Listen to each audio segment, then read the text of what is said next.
Sobrevivente. Você que custa reconhecer-se no que sente hoje. Você que se sente esgotado em seu físico, em seus sentimentos, na sua vida mental. Como se tivesse sugado por uma aranha que te prendeu numa teia grudenta.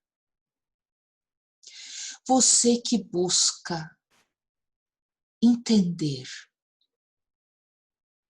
E para entender, entendendo, poder sair desta situação e viver sua vida de novo. Para que a gente possa sair disso, é preciso dar nome, é preciso reconhecer o abuso do qual você sofreu ou sofre ainda. Essa é a manifestação do mal entre nós. Um mal que vem disfarçado de bem. E por isso que nós caímos na armadilha. Mal disfarçado de bem, psicopatas entre nós. Como que nós identificamos esse abuso? Quais são as fases do abuso? E o que acontece com a vítima? O que a vítima deve fazer para se curar? Do ponto de vista físico, psicológico, judicial, relacional. Que tipo de ajuda a vítima precisa para conseguir tocar sua vida após o abuso? Então, primeiro problema, como identificar o abuso? Nós identificamos o abuso pela condição da vítima que chega ao consultório ou nos relata o seu estado.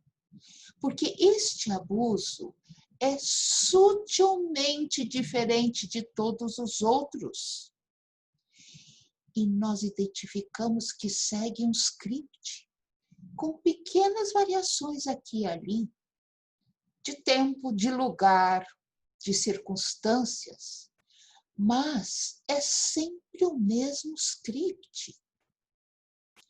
Praticado por quem? Por um sujeito, uma pessoa com características específicas, que não definem doente mental, mas um transtorno de personalidade.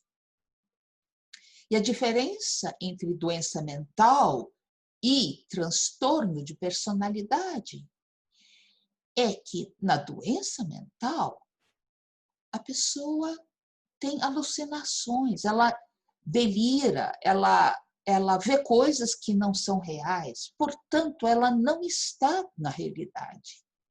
Enquanto que o transtorno de personalidade é um estado em que a pessoa tem perfeito conhecimento da realidade. Ela não tem problema em identificar a realidade. Mas ela usa essa percepção da realidade exclusivamente a seu favor.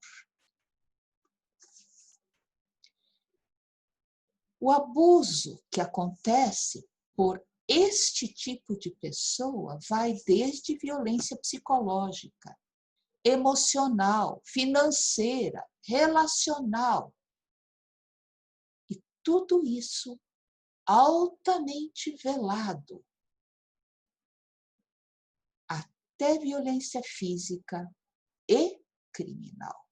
Embora isso seja muito mais raro. O que mais acontece é a violência psicológica, emocional, financeira, relacional. Nós identificamos 3 estágios no relacionamento com um psicopata, um narcisista perverso.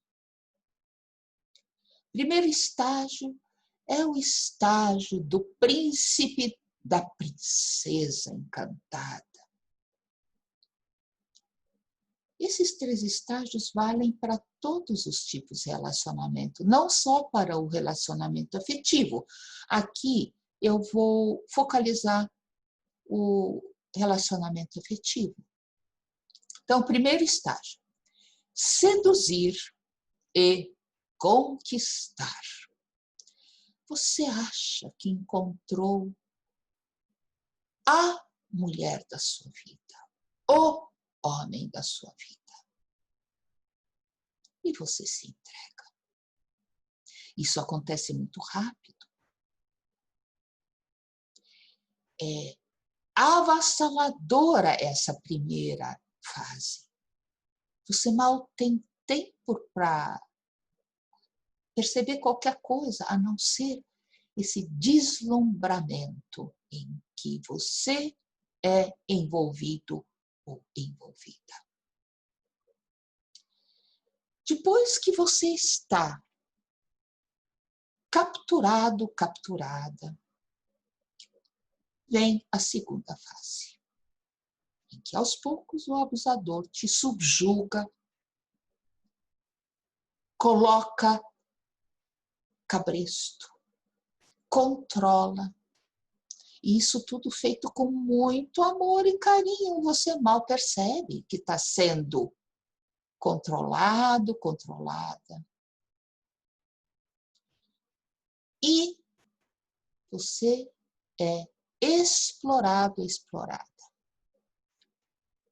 Tudo que você tem, seja dinheiro, seja relações profissionais, sociais, seja uma casa onde a pessoa pode morar junto com você, seja sexo, qualquer coisa que é sua passa a ser aproveitada por esta pessoa. E você dá de livre e espontânea vontade, você não percebe que está sendo roubado, roubada. Porque afinal você está dando para o amor da sua vida. Ou o chefe, ou aquela pessoa maravilhosa que está na sua vida.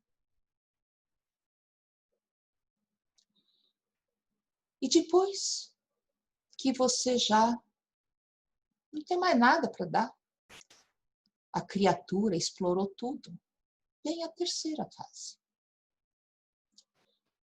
em que você é destruído, destruída e descartado. Afinal, é uma roupa velha que não presta mais. Você não é um ser humano. Às vezes, esse ciclo recomeça quando o abusador percebe que tem mais alguma coisa que pode tirar de você. E aí, ele e ela te seduz de novo, te conquista de novo, promete se emendar, promete tudo aquilo no que você acreditou lá no início. E você volta para dentro da armadilha. Segue-se a fase 2, segue-se a fase 3 e tudo recomeça. Você pode cair nessa armadilha de novo porque o abusador, a abusadora, se faz de vítima. Toca o seu coração. Fala de sua terrível infância de novo e de novo. Fala que nunca ninguém o amou ou a amou. E você, com a sua bondade, com a sua empatia, é sugado, sugada de novo para esta exploração, para este abuso. Que cai na armadilha? Essa é uma pergunta constante. Afinal, eu sou uma pessoa inteligente. Eu sou uma pessoa que tem cultura. Como eu pude cair nessa armadilha? Pois então, minha gente, todos podem cair na armadilha, sem exceção. Por quê? Porque nós não sabemos, a grande maioria de nós, que esses seres existem. Nós temos uma imagem estereotipada de que psicopatas são serial killers, aqueles assassinos em série, terríveis, que às vezes são capturados pela justiça e pagam por seus crimes. Às vezes, né, porque muitos não são capturados. Outra razão por que nós caímos na armadilha é que acreditamos na bondade intrínseca do ser humano. Nós achamos que todos os seres humanos têm a bondade em seu coração.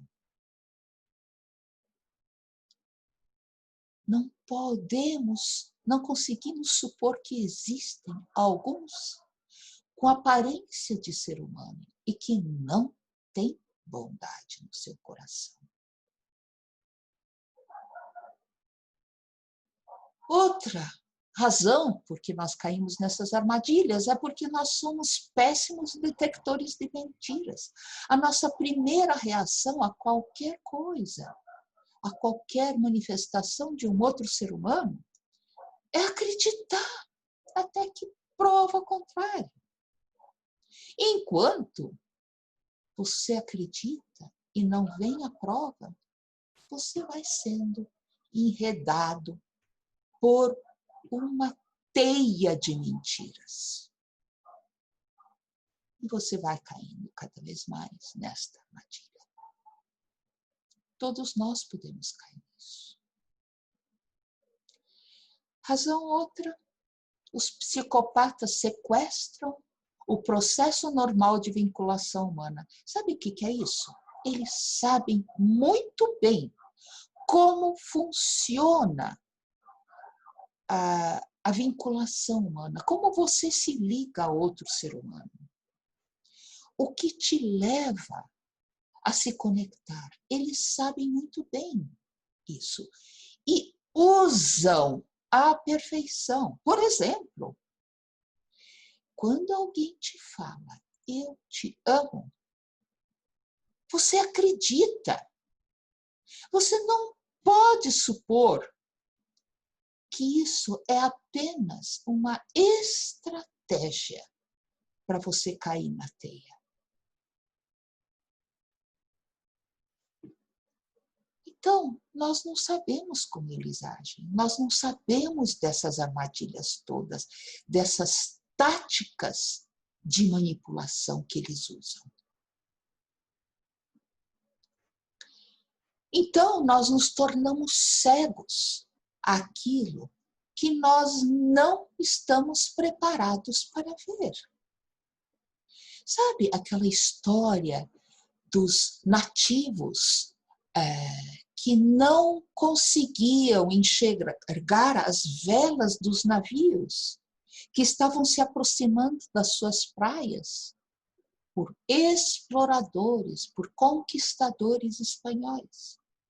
Porque eles nunca viram as velas, nunca, não tinham referência de algo assim. E só viram quando essas pessoas começaram a desembarcar nas suas praias.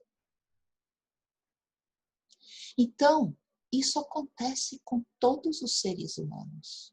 Quando você não tem referência, você não vê. Então, é necessário criar referências. Receber informações. Outro problema é que falta profissionais habilitados. Muitos profissionais da saúde não sabem dessas criaturas, não sabem. Tiveram muito pouco treinamento a respeito disso. Então, não sabem. Não sabem os detalhes, as minúcias.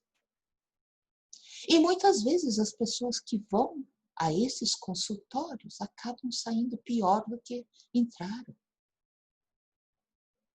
Então, entre outras necessidades, existe essa, de treinar os profissionais. Outro problema são as autoridades. Eu ouço história atrás de história sobre processos em que as verdadeiras vítimas são penalizadas, não os abusadores. Outro problema é que nós temos medo de enfrentar o mal. Nós negamos o mal. Não, isso não acontece. Não, isso é impossível. É muito mal para ser verdade. Isso não existe. Assim como nós, por exemplo, negamos a morte, quantas vezes nós negamos a morte? Até aceitar o inexorável. O mal é assim também. E é interessante notar, eu tenho notado, que você não quer enfrentar o mal que você poderia enxergar fora de você quando você não quer enfrentá-lo dentro de você. Todos nós temos o lado sombra, o lado não tão bom dentro de nós que a gente não gosta de olhar, não gosta de enfrentar. Mas quando você tiver a coragem de enfrentar este mal dentro de você, você também o enfrentará fora de você. Outro problema é que nós normalmente não sabemos lidar com mentira descarada. Como que você lida com alguém que te olha nos olhos e mente? É muito difícil aceitar isso. Mas essas criaturas fazem exatamente isso. Outro problema é que o abusador, a abusadora, normalmente é poderoso, poderosa. E sabe usar as ferramentas de sedução e de controle. Eles treinam isso à perfeição. E você? Você não treina nada. Você não treina como escapar disso, como reconhecer isso. E cai. E eles contam com isso. Eles, elas, né? Outro problema é que nós passamos por invalidações quando éramos criança, enquanto a gente crescia. Acostumamos a ser invalidados.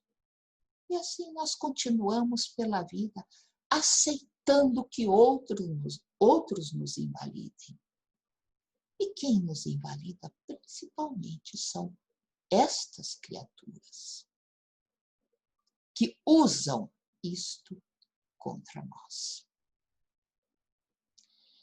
Nós resistimos a acreditar que essas pessoas não têm cura. Nós voltamos a essa armadilha de novo e de novo, porque somos convencidos, como eu já falei lá no início, de que essa criatura vai mudar. Eles, elas vêm para nós dizendo que vão mudar e não mudam. Porque para esse transtorno de personalidade, até hoje pelo menos, não se encontrou cura. E outro equívoco que nos leva para dentro da armadilha é não saber o que é realmente perdoar. Perdoar não quer dizer justificar o erro, o mal. Perdoar é desapegar-se do erro e daquele que cometeu o erro. E o mais difícil é o auto-perdão. Você fica nessa armadilha que você mesma acaba se criando, de você ter cometido o erro, você se culpar e você buscar uma forma de autopunição. E esse processo todo é inconsciente. Então você volta e volta e volta. Como que a vítima se apresenta? O estado físico.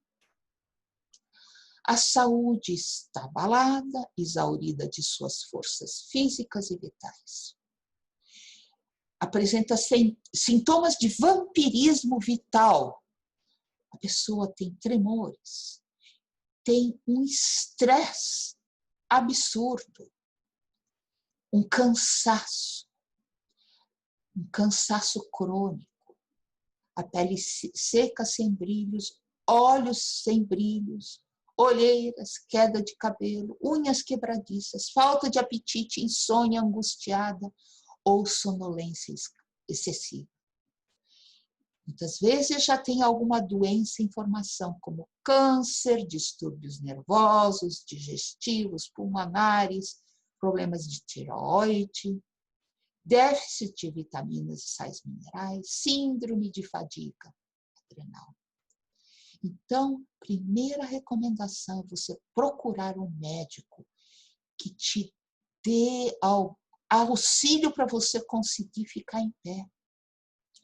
Mas precisa ser um médico que entende desse estado.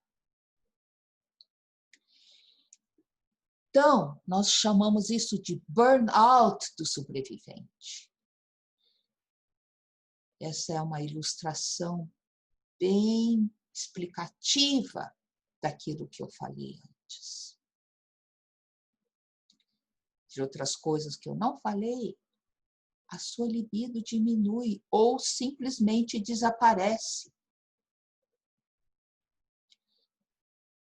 Toda a sua sexualidade fica disfuncional. Sua memória é afetada, seu pensamento se torna lento. Quem não sofre disso depois de um abuso?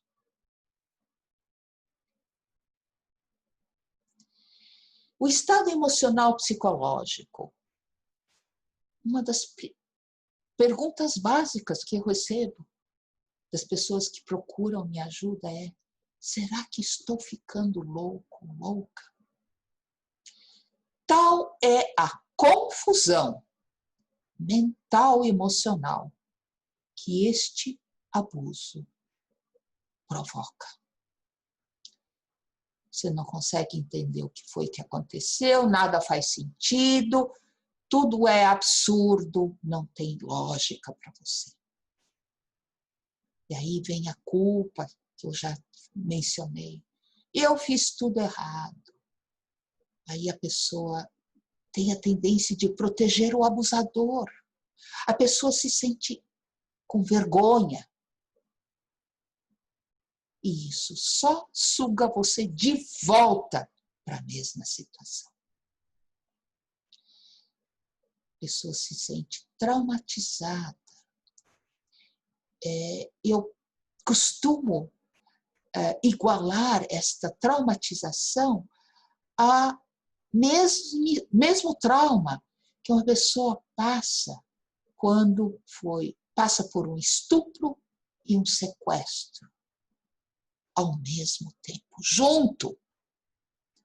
Eu chamo isso de estupro da alma.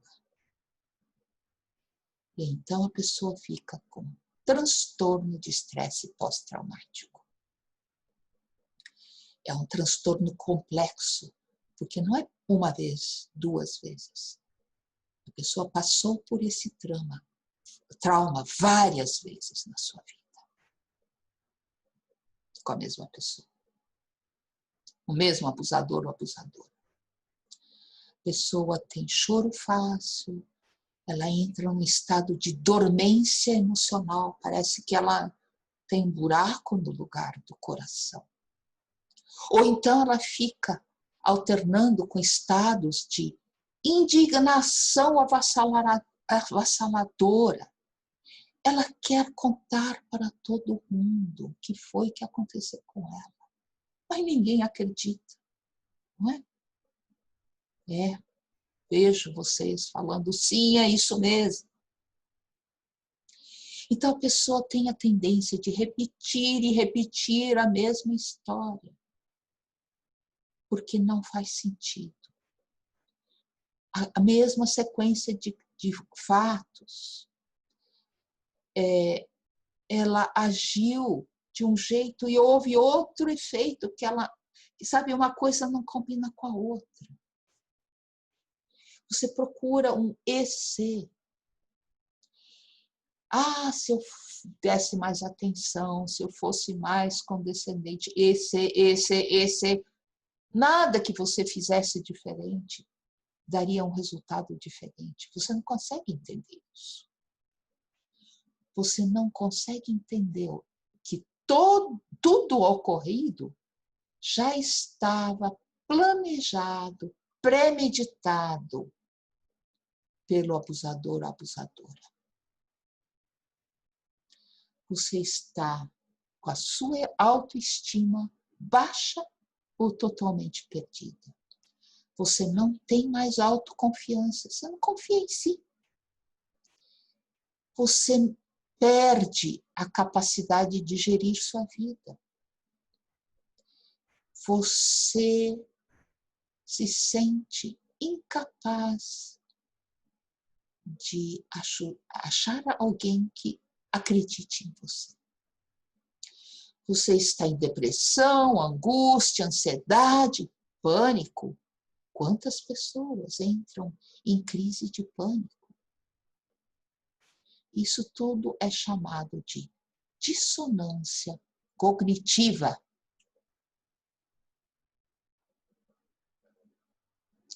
E o seu estado financeiro, então? É esse aí. Se você tinha dinheiro, agora você está imerso em dívidas.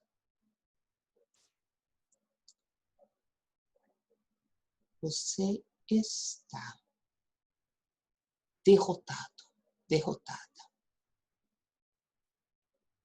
Estado familiar e social. Como eu já disse, a família não acredita em você, seus amigos não acreditam em você. E isso foi feito de propósito pelo abusador ou pela abusadora. Eles minaram seu sistema de apoio. Foram te isolando. Fique comigo, meu amor. Você não precisa dos outros. Eles não acreditam em você mesmo. Eles não te amam realmente. Você não me ama se você vai sair com tuas amigas, com teus amigos. E outras pegadinhas desse tipo que você acredita. E acaba, aos poucos, sem perceber, prisioneiro, prisioneira na sua própria casa, nesta relação abusiva.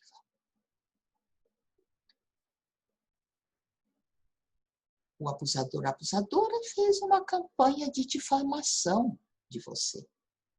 De propósito, para ninguém acreditar em você.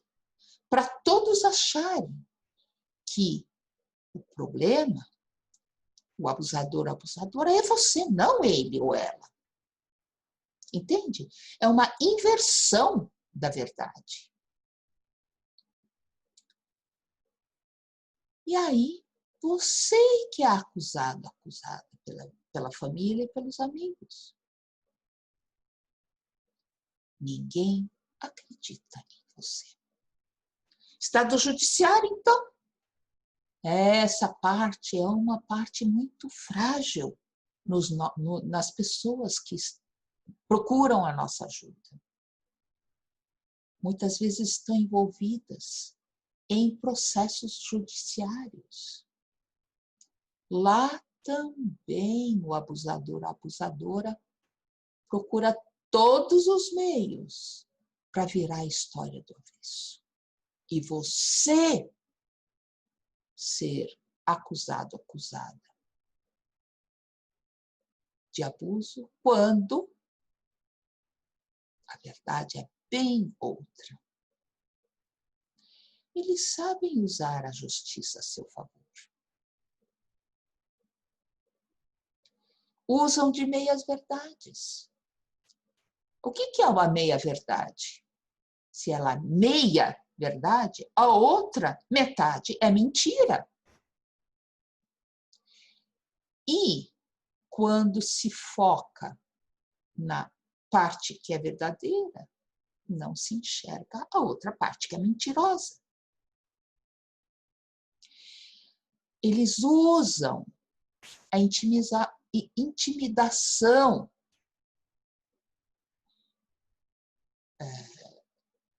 atingindo as vulnerabilidades da vítima.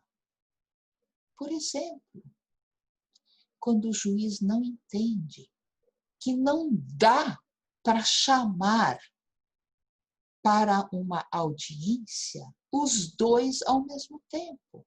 Como que vai ficar a vítima diante do seu agressor, da sua agressora? Numa corte. Ou ela se porta como a vítima, né? Se porta como uma louca, um louco, ou então não consegue abrir a boca. Treme. E parece que é realmente a vítima culpada. Além disso, como é que você vai provar no judiciário o roubo legalizado, por exemplo, de dinheiro? O juiz vai dizer, você deu porque quis, estava casado, casada com a pessoa. Não vê o que está por trás dessa manobra. E não há provas mesmo. Como que você vai provar que você foi legalmente roubado, roubada? Deu tudo. Está sem nada agora.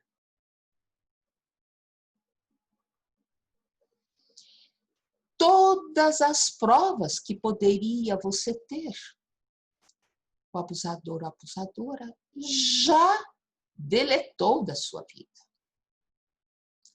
Lembre-se, foi tudo premeditado. E você caiu sem saber.